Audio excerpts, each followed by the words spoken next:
আসসালামু আলাইকুম। আজকে আমরা 100 ডেজ স্পোকেন চ্যালেঞ্জ নিয়ে উপস্থিত হয়েছি। তো আমাদের আজকে হচ্ছে ডে 1।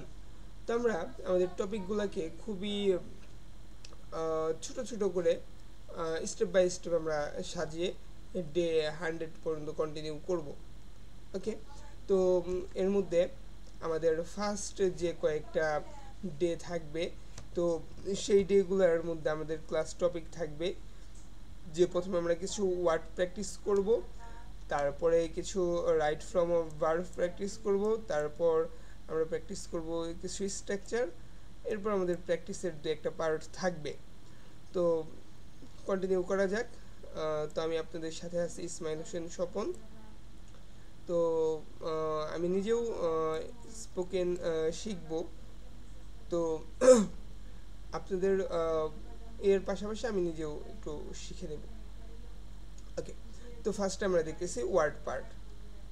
তো ওয়ার্ড, তো আমাদের এখানে কয়েকটা ওয়ার্ড আছে, আমরা যদি দেখি আমরা প্রথম থেকে শুরু করব একদম বেসিক এবং বিগিনারদের জন্য, যেহেতু এটা তো একদম বেসিক ওয়ার্ডগুলা থেকে আমরা শুরু করব।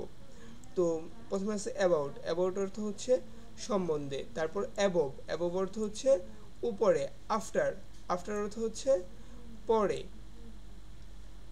আর বিফোর অর্থ হচ্ছে আগে, এটা আমরা সামনে দেখব। এগেইনস্ট। এগেইনস্ট অর্থ হচ্ছে বিরুদ্ধে। অলমোস্ট। অলমোস্ট অর্থ হচ্ছে প্রায়। তারপর অ্যালং। অ্যালং অর্থ হচ্ছে বরাবর। তারপর হচ্ছে অলসো। অলসো অর্থ হচ্ছে এছাড়াও। তারপর হচ্ছে অল টুগেদার। অল টুগেদার অর্থ হচ্ছে সব মিলিয়ে। অ্যানি। অ্যানি অর্থ হচ্ছে যে কোনো।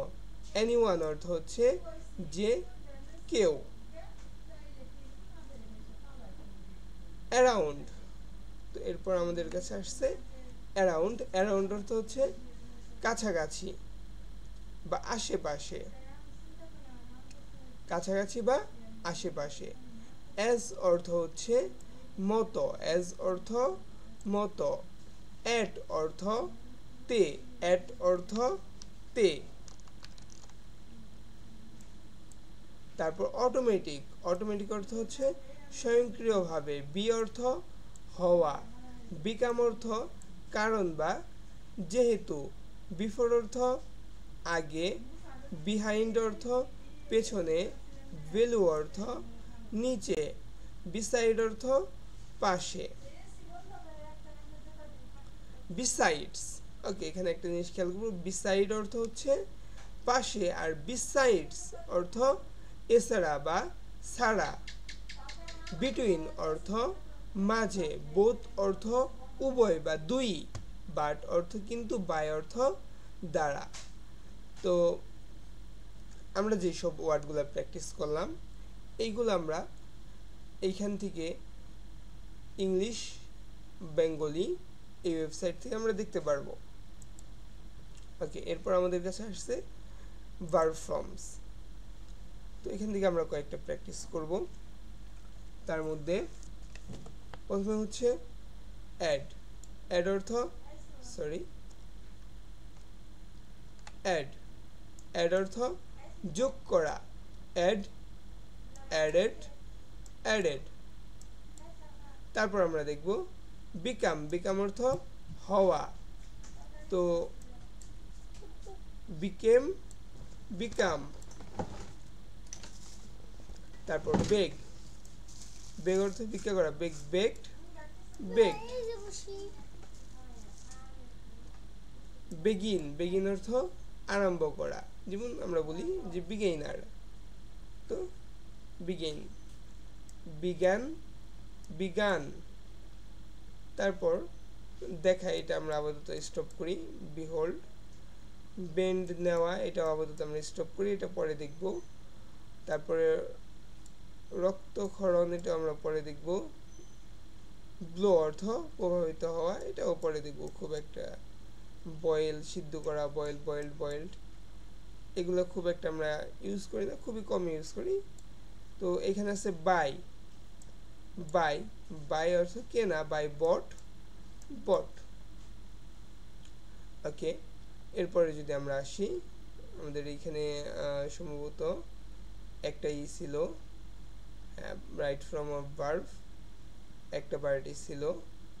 এরপর আমরা স্ট্রাকচারে চলে আসব। তো আমি একটু দেখে নেই যে আমাদের কয়টা পার্ট ছিল রাইট ফ্রম অফ ভার্বের। রাইট ফ্রম অফ ভার্ব, হ্যাঁ রাইট ফ্রম অফ ভার্বের একটা পার্টি ছিল আমাদের কাছে। ওকে, তো এখন আমরা স্ট্রাকচারে আসব। স্ট্রাকচার খুবই বেসিক। প্রথমে হচ্ছে হ্যাভ অর্থ হলো আছে, হ্যাভ অর্থ আছে, এটা সাবজেক্ট অনুযায়ী হ্যাজও হবে। তারপর এটা আমরা আরেকভাবে ইউজ করতে পারি, হ্যাভ গট, হ্যাজ গট। যেমন আমার আছে, আই হ্যাভ বা আই হ্যাভ গট। ওকে, এটা যদি একটু অ্যাডভান্স হয় তো এটা আপাতত আমরা স্কিপ করব। তো তার দুইজন মেয়ে আছে, তো তার এখানে যেহেতু আমরা সাবজেক্টটাকে মেয়েদের জন্য ব্যবহার করছি, এর জন্য এখানে আমরা শি ইউজ করছি, আর ছেলেদের জন্য হলে হি ইউজ করতাম। তো শি হ্যাজ 2 ডটার্স। তারপর আমাদের একটি সুন্দর ক্যাম্পাস আছে, we have a nice campus. তারপর আমরা যদি যাই পরবর্তী, নেই, নেই মানে হচ্ছে ডোন্ট হ্যাভ, নেই মানে হচ্ছে ডোন্ট হ্যাভ। যেমন আমার অনেক টাকা নেই, I don't have much money, বা আই হ্যাভ নো, আমার অনেক টাকা নেই, তাহলে এখানে আমরা এটা ইউজ করতে পারি, অনেক টাকা যেহেতু মাছ মানি, টাকা যেহেতু গোনা যায়, এর কারণে আমরা মাছ মানি ব্যবহার করব, আই ডোন্ট হ্যাভ মাছ মানি। তারপর তার অনেক বন্ধু নেই, নেই তাহলে হ্যাভ, আর যেহেতু আছের বিপরীতে হয় নেই, তাহলে তার, তাহলে এখানে অবজেক্ট মানে মেয়েদের জন্য ব্যবহার করছে, she doesn't have many friends, তার অনেক বন্ধু নেই, তার কোনো ছেলে মেয়ে নেই, তাহলে কিডস, কিডস মানে হচ্ছে সন্তান বা ছেলে মেয়ে, তাহলে she doesn't have any kids. এখানে কোনো ইউজ করছে দেখে অ্যানি, অ্যানি মানে হচ্ছে এখানে আমরা কোনো ইউজ করতে পারি। যেমন আমরা এর আগে দেখছি অ্যানি শব্দটা ইউজ করছি, অ্যানি মানে হচ্ছে যে কোনো, কিন্তু এখানে আমরা কোনো, এটার ক্ষেত্রেই অ্যানি ইউজ করব। এরপর আমার কোনো নেই, কোনো, এখানে আমরা অ্যানি ইউজ করব। যেমন আমার কোনো বন্ধু নেই, তাহলে আই হ্যাভ নো ফ্রেন্ডস, বা এটা আমরা আরেকভাবে ইউজ করতে পারি, I don't have any friends, আমার কোনো বন্ধু নেই। আমার কোনো ছেলে মেয়ে নেই, I have no kids, but আমরা এভাবে ইউজ করতে পারি, I don't have any kids. Okay, তার কোনো ভাই বোন নেই, দেখি এটা দেওয়া নাই, তো এটা হচ্ছে তার, she don't have any siblings, বা এটা আমরা এইভাবে করতে পারি, he has no siblings, he has no siblings, বা শি হ্যাজ নো সিবলিংস, বা এভাবে ইউজ করতে পারি যে she does not have